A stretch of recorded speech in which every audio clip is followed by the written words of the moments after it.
সম্রাট শাহজাহানের চাইতেও যেন বড় স্ত্রীভক্ত এক প্রেমিক পুরুষের সন্ধান।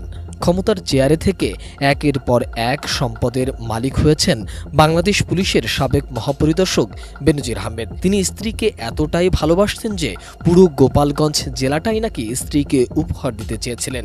স্ত্রীকে খুশি করতে একের পর এক সম্পদের সাম্রাজ্য গড়ে তুলেছিলেন তিনি। রাজধানীর অভিজাত গুলশান এলাকায় র্যানকন আইকন টাওয়ারে ১৩ ও ১৪ তলায় স্ত্রী কন্যার নামে ৪টি ফ্ল্যাট কেনেন পুলিশের সাবেক মহাপরিদর্শক বেনজির আহমেদ। দুদকের জব্দ তালিকায় যে ৮৩টি দলিলের কথা বলা হয়েছে তার বেশিরভাগই বেনজিরের স্ত্রীর নামে। মাদারীপুরে ২৭৬ একরের জমির যে সন্ধান দুদক পেয়েছে সেগুলোর মালিকও স্ত্রী জিশান মির্জা।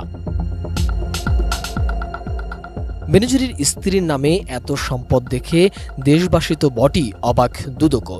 এ নিয়ে সামাজিক যোগাযোগ মাধ্যমে চলছে